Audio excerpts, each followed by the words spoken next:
Hello friends, welcome to SGS nursing academy. आज हम पढ़ेंगे टीनेज प्रेगनेंसी कि जो टीनेज प्रेगनेंसी है वो क्या होती है। नाम से ही पता चल रहा है टीन एज प्रेगनेंसी। अब आप इसकी डेफिनेशन बहुत इजीली याद कर सकते हैं।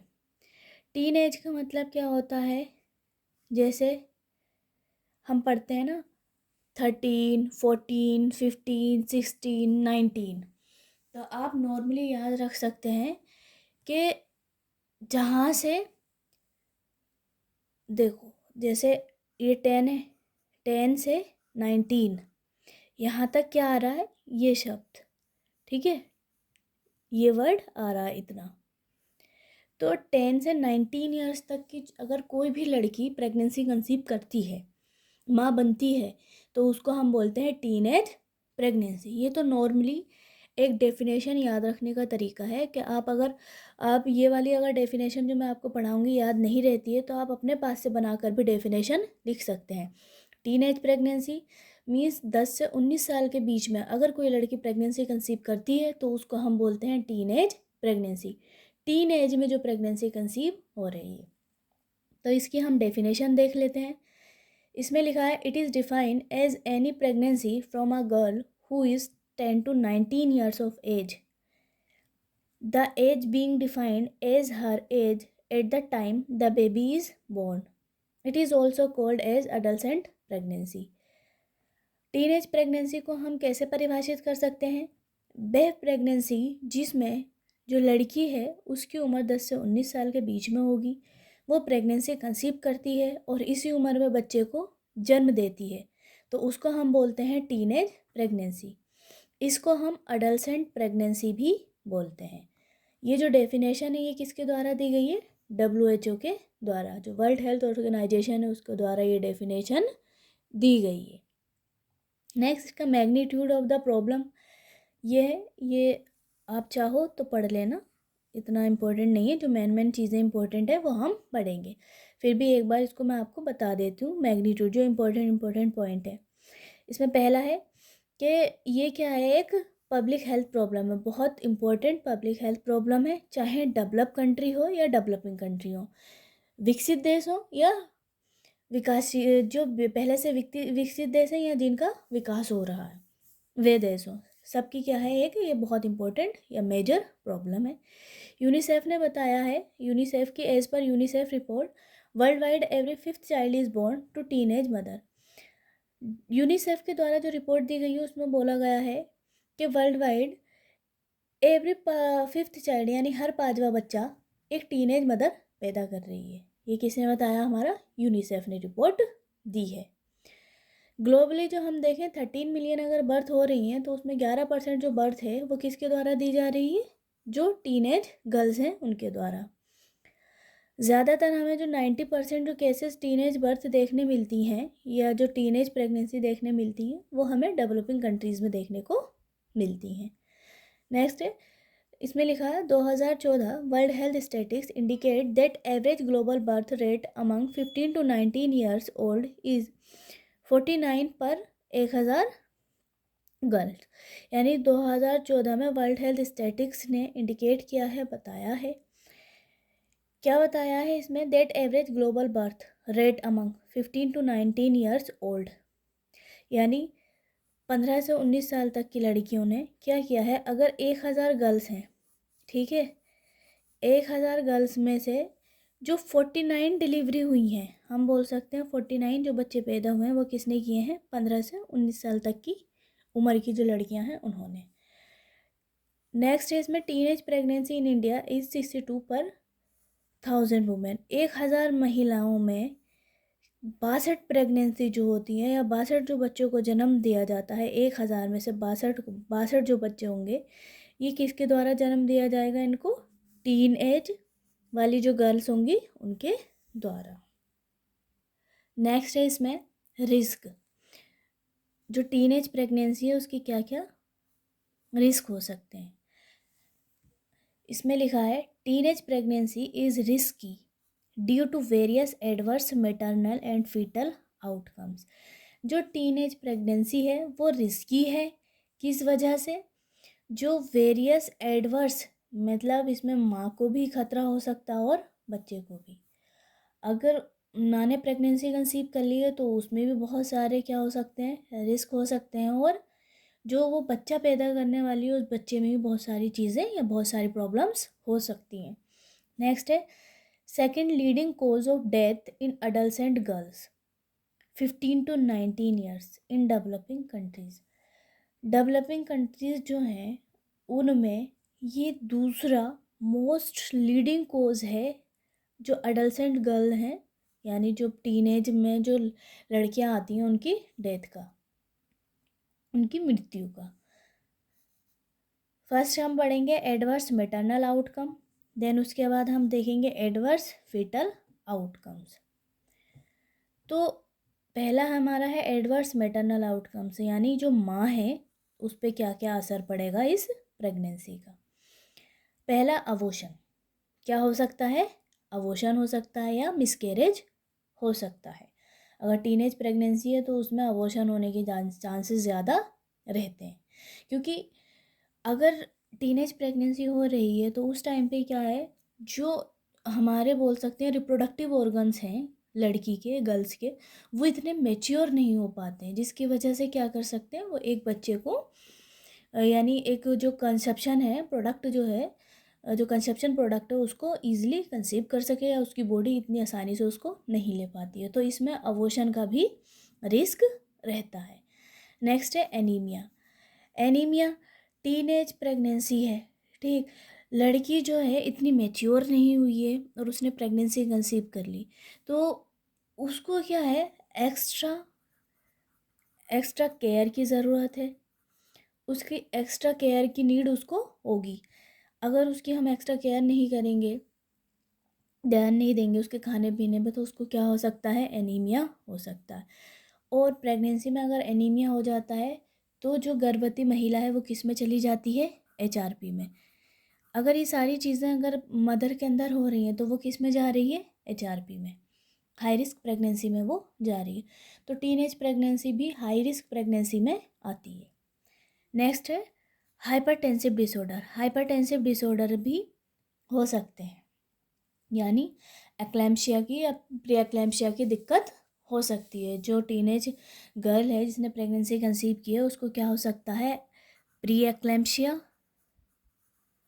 और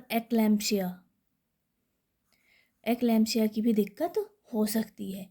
नेक्स्ट है इसमें सेक्सुअली ट्रांसमिटेड डिजीज़, उसको क्या है, सेक्सुअली ट्रांसमिटेड डिजीज़ भी हो सकती हैं। ऑब्स्ट्रक्टिव फिस्टुला भी बन सकते हैं उसके। पिपीरियल सेप्सिस हो सकता है, यानी आफ्टर बर्थ, यानी बच्चे को जन्म देने के बाद उसको क्या हो सकता है, पिपीरियल सेप्सिस यानी इन्फेक्शन हो सकता है उसको। मेंटल इलनेस हो सकती है, क्योंकि टीन एज में प्रेगनेंसी कंसीव कर रही है लड़की तो वो खुद छोटी है, इतनी मैच्योर नहीं है, फिर उसके ऊपर एक जो बच्चा है उसकी जिम्मेदारी हो जाएगी, तो वो मेंटली इतना प्रिपेयर नहीं हो पाएगी उस बच्चे की केयर करने के लिए, इसलिए उसकी जो मेंटल हेल्थ है उसमें भी डिस्टर्बेंस आ जाएगा। देन उसके बाद क्या है, सिजेरियन सेक्शन। सिजेरियन सेक्शन को भी क्या है, अगर कोई टीनेज गर्ल है वो प्रेगनेंसी कंसीव करती है तो सिजेरियन सेक्शन की भी रिस्क रहेगी, यानी उसका एलएससीएस क्या कर देंगे हम, कंडक्ट करेंगे, ठीक है, एलएससीएस करेंगे, लोअर सिजेरियन जो सेगमेंट होता है, ठीक है, लोअर सेगमेंट सिजेरियन सेक्शन कर देंगे उसका हम, ताकि क्या है, प्रेगनेंसी इजीली हो सके। नॉर्मल प्रेगनेंसी के लिए वो मेंटली इतना प्रिपेयर नहीं होगी, क्योंकि टीनेज प्रेगनेंसी हो रही है, तो सिजेरियन सेक्शन भी एक क्या है, रिस्क है। नेक्स्ट है इसमें एडवर्स फीटल आउटकम, बच्चे में क्या क्या रिस्क देखने को हमें मिल सकते हैं। पहला है प्री टर्म बर्थ, बच्चा क्या है, टाइम से पहले ही बर्थ हो सकती है बच्चे की, जो टर्म है, टर्म पे प्रेगनेंसी नहीं होके टाइम से पहले 9 मंथ से पहले ही क्या बच्चे की प्रेगनेंसी जो डिलीवरी है वो हो जाएगी। नेक्स्ट है लो बर्थ वेट इन्फेंट, जो बच्चा है वो क्या होगा, LBW, कम वजन का हो सकता है पैदा। स्टिल बर्थ, बच्चा क्या है पेट में ही, यानी बच्चे का माँ का जो यूट्रस है, गर्भाशय है, उसमें ही बच्चे की डेथ हो जाएगी। स्टिल बर्थ का मतलब होता है गर्भाशय में, यूट्रस में ही क्या हो जाना, बच्चे की डेथ हो जाना, स्टिल बर्थ कहलाता है। बर्थ एस्पेक्सिया, बच्चा अगर प्रॉपर न्यूट्रिशन, बच्चे को प्रॉपर जो न्यूट्रिशन है प्रॉपर उसका ध्यान नहीं रखा जाएगा अगर मदर का, तो बच्चे को सारी चीज़ें नहीं मिल पाएंगी। और बच्चे को अगर जब सारी चीज़ें नहीं मिलेंगी, सारे न्यूट्रिएंट्स नहीं मिलेंगे, तो बच्चे के जो लंग्स हैं और जो बॉडी जितने भी ऑर्गन्स हैं वो प्रॉपर तरीके से नहीं बनेंगे और प्रॉपर तरीके से मैच्योर नहीं होंगे। ऐसे ही क्या है, अगर बच्चा LBW है या प्रीटर्म है, तो उस टाइम पे बच्चे के जो लंग्स हैं, ठीक है, लंग्स इतने मैच्योर नहीं हो पाते हैं, जिसकी वजह से क्या हो सकता है, बच्चे को बर्थ एस्फिक्सिया भी हो सकता है। नेक्स्ट वही रेस्पिरेटरी डिस्ट्रेस सिंड्रोम, बच्चों को सांस लेने में दिक्कत हो सकती है, उसका रेस्पिरेटरी जो सिस्टम है, ठीक है, जो लंग्स हैं, ये सारे किस में क्या हो जाएगा, नहीं डिस्ट्रेस की कंडीशन में जा सकते हैं। बर्थ ट्रॉमा हो सकता है बच्चे को। ये क्या है, टीनेज प्रेगनेंसी के रिस्क है, जो मदर के लिए भी है और बच्चे के लिए भी। नेक्स्ट है इसमें causes of teenage pregnancy, teenage pregnancy के कारण, किस किस वजह से टीनेज प्रेगनेंसी हो सकती है। इसमें लिखा है factors that contribute to teenage pregnancies include, teenage pregnancy को होने के लिए, यानी टीनेज प्रेगनेंसी के लिए कौन कौन से जो कॉजेस हैं या फैक्टर्स हैं वो रिस्पॉन्सिबल हो सकते हैं। पहला है cultural and social pressure, cultural and social pressure बहुत सारी जगहों पे देखा जाता है आज के टाइम पे भी, अभी भी, कि क्या किए जा रहे हैं, बच्चों के बाल विवाह। बच्चे की एज 18 साल से ज़्यादा नहीं होती है, ठीक है, 15 साल में, 14 साल में, 13 साल में, जिस टाइम जैसे ही लड़कियों को क्या है पीरियड आना शुरू होता है, उसके तुरंत बाद ही क्या है घर वाले उनकी शादी कर देते हैं। 13 साल में, 14 साल में, 15 साल में, जो गाँव में ज़्यादातर क्या है कम कम उम्रों में, कम कम एज में लड़कियों की शादी कर देते हैं, ठीक है। तो ये कल्चरल और सोशल प्रेशर, सोशल मीन्स अगर जैसे ही लड़की थोड़ी बड़ी होती है तो घर वालों को, बहुत सारे घर वालों को ये डर लगने लगता है कि कहीं लड़की बिगड़ नहीं जाए या भाग नहीं जाए, तो कुछ समाज के डर से भी क्या करते हैं लोग, लड़कियों की जल्दी शादी कर देते हैं। अब जल्दी शादी होगी, लड़की 18 साल की नहीं हुई, ठीक है, 18 साल की, 18 साल से ज़्यादा की नहीं हुई, और हमने उसकी अगर क्या कर दी, शादी कर दी, तो क्या होगा फिर शादी के बाद उसको जो प्रेगनेंसी कंसीव होगी, ठीक है, तो वो क्या कहलाएगी, हमारी टीनेज प्रेगनेंसी। और उस प्रेगनेंसी को, जो टीनेज प्रेगनेंसी को जो वो कंसीव कैसे हो रही है, उसके लिए कारण कौन सा है, उसके लिए हमारा कल्चरल और सोशल कारण है। कल्चरल और सोशल मीन्स कम उम्र में बच्चे की शादी कर देना लड़की की, ठीक है, कुछ अपने समाज के डर से, ठीक है, और कुछ कल्चरल, जो खुद की जो कम मान्यताएं लोग बना लेते हैं कि जल्दी शादी करना ही सही रहता है, तो ये भी क्या है, एक टीनेज प्रेगनेंसी को बढ़ाने के लिए एक मुख्य कारण है। नेक्स्ट है इसमें डिस्ट्रप्शन ऑफ एजुकेशन, एजुकेशन की कमी, ठीक है, तो एजुकेशन की कमी भी क्या करती है, टीनेज प्रेगनेंसी को बढ़ावा देती है। अगर किसी का रेप हुआ है, रेप भी क्या करता है, टीनेज प्रेगनेंसी को बढ़ावा देता है। या फिर अगर सेक्सुअल एब्यूज़ हो रहा है किसी का, तो वो भी क्या है, टीनेज प्रेगनेंसी को बढ़ावा देता है, टीनेज प्रेगनेंसी के लिए रिस्पॉन्सिबल होता है। नेक्स्ट है socio economic factors, socio economic factors भी क्या करते हैं, हमारी टीनेज प्रेगनेंसी को बढ़ावा देते हैं या टीनेज प्रेगनेंसी के लिए रिस्पॉन्सिबल हैं। नेक्स्ट है इसमें lack of access to information, information जानकारी की कमी, इसकी वजह से भी क्या है, टीनेज प्रेगनेंसी कंसीव हो जाती है। गाइडेंस, अगर सही गाइडेंस नहीं है, गाइड करने वाला कोई नहीं है, तब भी क्या होगा, टीनेज प्रेगनेंसी हो जाएगी, कंसीव हो जाएगी। नेक्स्ट है लैक ऑफ सर्विसेज, यानी टीनेज प्रेगनेंसी को हम कैसे प्रिवेंट कर सकते हैं, लैक ऑफ सर्विसेज की वजह से भी क्या हो सकता है, टीनेज प्रेगनेंसी कंसीव हो सकती है।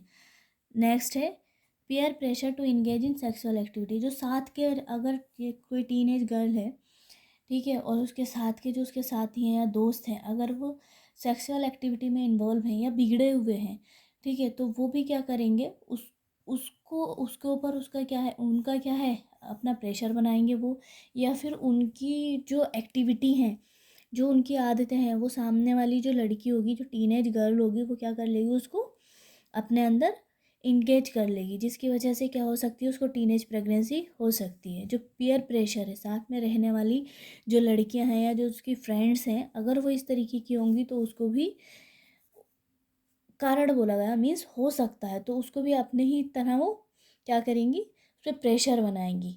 तो अगर प्रेशर बनाती हैं तो हो सकता है वो क्या हो सके, उसको प्रेगनेंसी कंसीव हो सके।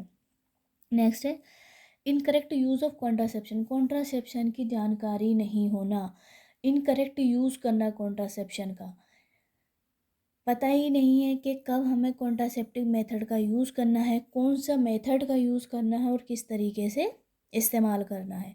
तो इनकरेक्ट यूज़ ऑफ कॉन्ट्रासेप्शन भी क्या करता है, टीनेज प्रेगनेंसी को बढ़ावा देता है या टीनेज प्रेगनेंसी के लिए जिम्मेदार है। नेक्स्ट है exposure to abuse, violence and family strife at home.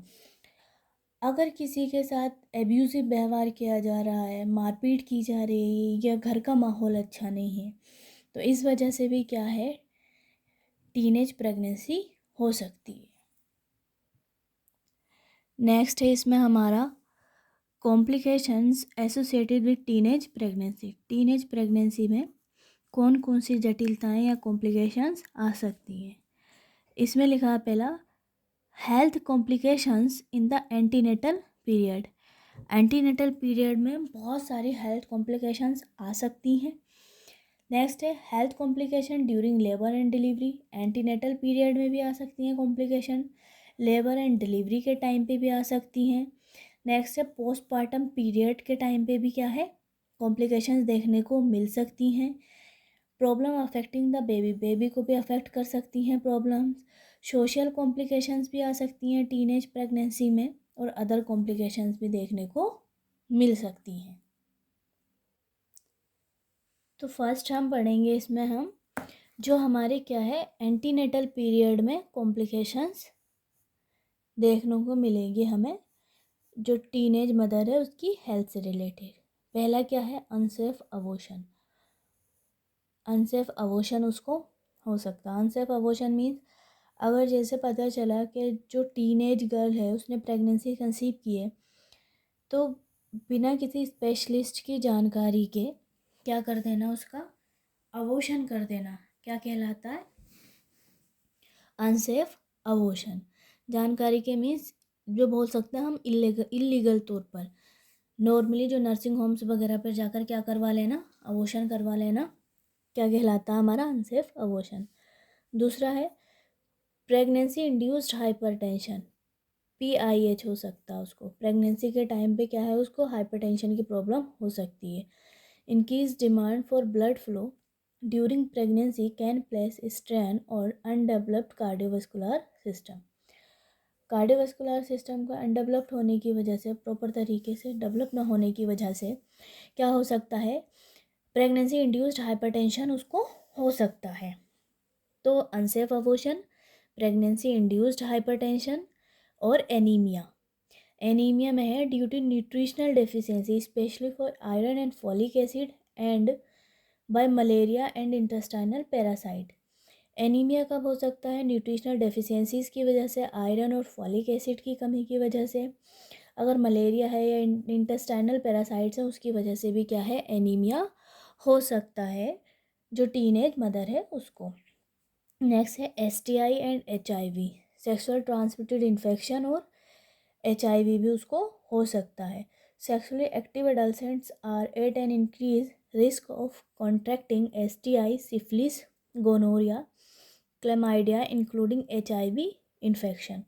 जो क्या है टीनेज मदर हैं उनको क्या क्या प्रॉब्लम हो सकती है, क्या क्या कॉम्प्लिकेशन देखने को मिल सकती है।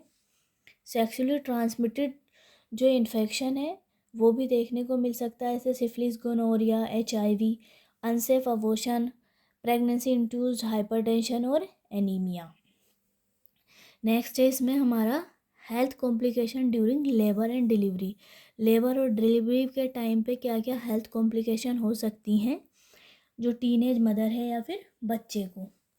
पहला है इसमें प्रीटर्म बर्थ, बच्चे की बर्थ क्या हो जाएगी टर्म से पहले। टर्म से पहले ही क्या है बच्चे की बर्थ हो जाएगी, बच्चा पैदा हो जाएगा। इसमें लिखा है common in girls less than 20 years of age because of immaturity of reproductive organs. Social factors such as poverty also play a role in preterm birth. अगर क्या है जो गर्ल्स हैं, ठीक है, जो लड़की है 20 साल से कम की या 19 ईयर्स से कम की एज ही है, उसके जो हैं जो रिप्रोडक्टिव ऑर्गन्स हैं वो इतने मैच्योर नहीं हो पाते हैं कि वो एक जो बच्चा है, ठीक है, उसको पूरे टाइम तक जो यूट्रस है उसका उसको होल्ड करके रखे। इमेच्योर होने की वजह से उसके रिप्रोडक्टिव ऑर्गन्स, जो बच्चा है वो टर्म से पहले, टाइम से पहले ही बर्थ हो जाएगा। और सोशल फैक्टर्स भी यानी गरीबी, ये भी क्या है एक मोस्ट इम्पोर्टेंट रोल प्ले करते हैं प्रीटर्म बर्थ में। नेक्स्ट है ऑब्स्ट्रक्टिव लेबर हो सकता है उसको, occurs in girls less than 15 years age due to small size of birth canal leading to cephalopelvic disproportion. Lack of access to medical and surgical care can result in complications like vesicovaginal and rectovaginal fistula. Obstructive labour कैसे हो सकता है? अगर लड़की की उम्र 15 साल या 15 साल से कम की है, ठीक, उस टाइम पे क्या होता है, उसकी जो बर्थ कैनाल है उसका साइज़ क्या होता है, स्मॉल होता है, जिसकी वजह से क्या होता है सिफेलोपेल्विक डिस्प्रोपोर्शन होता है। मीन्स जो बच्चे का सर है, ठीक है, बच्चे का सर बाहर आने के लिए हमें क्या चाहिए होता है, स्पेस, रास्ता। वजाइना का जब डायलिटेशन होता है, वजाइना नहीं सर्विक्स का जब 10 सेंटीमीटर डायलिटेशन हो जाता है तभी क्या है बच्चे का सर बाहर आ सकता है। तो क्या है इसमें बर्थ कैनाल क्या है, स्मॉल साइज़ है बर्थ कैनाल का, क्योंकि लड़की क्या है अभी पूरे तरीके से मैच्योर नहीं हुई है, इस वजह से उसका जो बर्थ कैनाल का जो साइज़ होगा वो स्मॉल होगा, उसकी वजह से डायलिटेशन नहीं हो पाएगा सही से, और जब डायलिटेशन नहीं हो पाएगा तो बच्चा बाहर की साइड को नहीं आ पाएगा। जब बाहर की साइड को नहीं आएगा, बच्चे को वजाइना के थ्रू बाहर आने में ऑब्स्ट्रक्शन होगा, तो क्या कहलाएगा वो हमारा ऑब्स्ट्रक्टिव लेबर। ठीक, इसकी वजह से एक कॉम्प्लिकेशन और हो सकती है, वेसिको वजाइनल और रेक्टो वजाइनल फिस्टुला भी हो सकता है। तो लेबर और डिलीवरी के टाइम पे कौन कौन सी कॉम्प्लिकेशन देखने को मिलती हैं, preterm birth, obstructive labour. Next है हमारा हेल्थ कॉम्प्लिकेशन इन पोस्टपार्टम पीरियड। पोस्टपार्टम पीरियड में जो टीनेज मदर है उसकी हेल्थ से रिलेटेड कौन कौन सी कॉम्प्लिकेशन हो सकती हैं। पहला है एनीमिया। डिलीवरी के टाइम पे इसमें लिखा है common and further aggravated by blood loss during delivery and increase risk of infection. Delivery के टाइम पे ठीक क्या है, अगर उसका ब्लड लॉस हुआ है तो वो क्या कॉज कर देगा, एनीमिया। प्री एक्लेम्शिया सिम्टम्स में worsen and sometime can be recognise only during first postpartum days.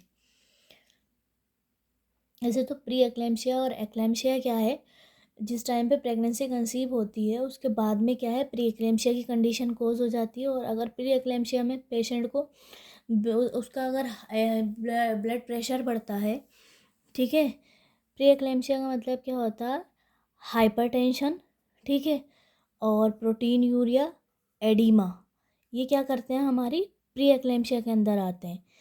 Hypertension हो जाएगा, प्रोटीन यूरिया हो जाएगा और एडिमा हो जाएगा। अगर इसके साथ में क्या हो जाता है, सीजर्स आने लगते हैं, जो प्रेग्नेंट लेडी है अगर उसको सीजर्स आने लगते हैं तो वो क्या कहलाएगी हमारी condition, eclampsia.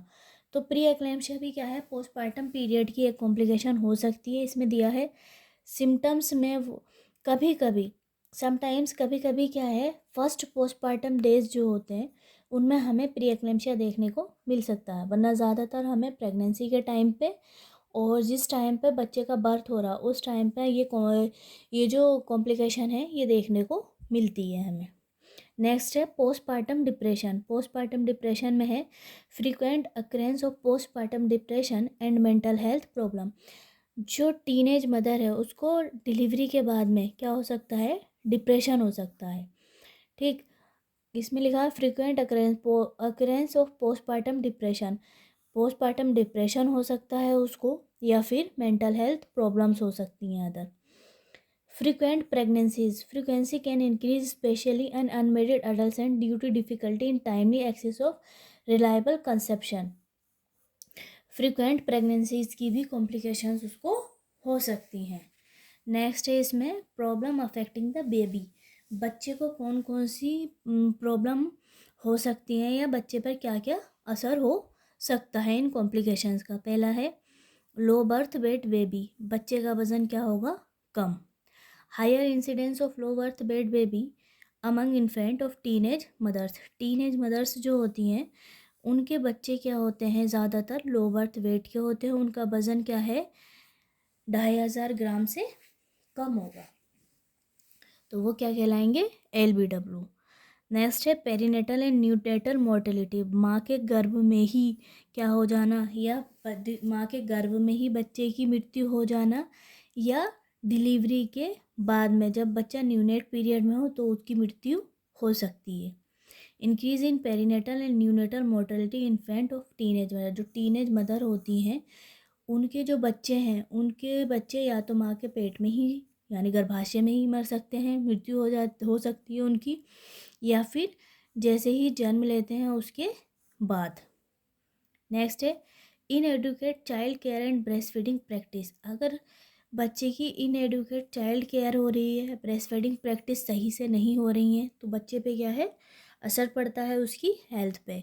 Young mothers specially who are single and poor may find it hard to provide educate care to children. Young mother हैं, उसको इतनी नॉलेज नहीं है, सिंगल है, अकेली, गरीब भी है। अगर गरीब है, सिंगल है, सिंगल मदर है और यंग है, अगर उसको ये यंग होगी तब भी उसको ये पता नहीं होगा बच्चे को कैसे उसको हैंडल करना, केयर कैसे करनी है। अकेले है तो कोई सपोर्ट करने वाला नहीं होगा, तब भी बच्चे की केयर सही से नहीं कर सकती। गरीब है तो बच्चे को प्रॉपर तरीके से सारी चीज़ें नहीं दे सकती, सारे न्यूट्रिशन उसको प्रोवाइड नहीं कर सकती। तो ऐसे जो मदर होती हैं तो उनको क्या है, एडिक्वेट केयर प्रोवाइड करनी चाहिए चिल्ड्रन को। नेक्स्ट है reflected in poor children feeding and breast feeding practices. अगर क्या है, बच्चों को सही से फीड नहीं कराया जा रहा है, ब्रेस्ट फीडिंग प्रैक्टिसेस सही नहीं है, तो बच्चे की जो हेल्थ है उस पर बहुत ज़्यादा असर पड़ता है। नेक्स्ट है हमारा सोशल कॉम्प्लिकेशन। सोशल कॉम्प्लिकेशन में है affect education of younger, more likely to drop out of high school. क्या है, जो यंग गर्ल है, ठीक है, जो टीनेज मदर है, उसकी क्या है, एजुकेशन अफेक्टेड हो जाएगी। नेक्स्ट है पॉवर्टी लैक ऑफ फैमिली। अगर गरीबी है, फैमिली का सपोर्ट नहीं है, तो क्या होगा, जो टीनेज मदर है उस पर भी असर पड़ेगा। नेक्स्ट है teenage mother rely on family and community support, social service and child health care support to help them cope up and educate their child. जो टीनेज मदर होती हैं उन्हें फैमिली की सपोर्ट की ज़रूरत होती है, कम्युनिटी की सपोर्ट की ज़रूरत होती है, ताकि जो सोशल सर्विसेज हैं वो उन तक पहुंच सकें, बच्चे की वो केयर कर सकें और उसको के सपोर्ट कर सकें, और जो अपनी सिचुएशन है उससे कॉप अप कर सकें, और उस बच्चे को अच्छे से क्या है, एजुकेशन दे सकें। नेक्स्ट है social cultural pregnancy outside the marriage bear a treble stigma and situation worsen when girl is not married. अगर क्या है, लड़की की शादी नहीं हुई है और वो क्या है, उसने प्रेगनेंसी कंसीव कर ली टीन एज में, तो उसके माथे पे एक बोल सकते हैं कि कलंक लग जाता है कि ये बिगड़ी हुई है, बदतमीज़ लड़की है, बिगड़ी हुई बदतमीज़ लड़की है, या बोल सकते हैं ये चरित्रहीन एक लड़की है, इसने शादी से पहले ही क्या है, प्रेगनेंसी कंसीव कर ली। तो ये सामाजिक तौर पे क्या होता है, जो टीनेज मदर है उसके लिए एक बहुत बड़ी कॉम्प्लिकेशंस होती है। नेक्स्ट है इसमें, in such case she does not get emotional support, उसको इमोशनल सपोर्ट भी नहीं होती है। न्यूट्रिशन, रेस्ट, एंटीनेटल चेकअप्स, इन सब में भी क्या है, उसको कॉम्प्लिकेशन देखने को मिलती हैं, या ये सारी चीज़ें उसके लिए नहीं होती हैं। मीन्स उसे इमोशनल सपोर्ट नहीं मिलेगी, प्रॉपर न्यूट्रिशन नहीं मिलेगा, रेस्ट नहीं मिलेगा, उसके जितने एंटीनेटल चेकअप हैं वो सही से नहीं किए जाएंगे। तो ये भी क्या है, उसके लिए कॉम्प्लिकेशन है। और कौन सी कॉम्प्लिकेशन है, सोशल कॉम्प्लिकेशन। नेक्स्ट इसमें हमारा आता है अदर कॉम्प्लिकेशन। अदर कॉम्प्लिकेशंस में हमारा इमोशनल क्राइसिस, इमोशनली क्या है, उसको डिस्टर्ब हो जाएगी।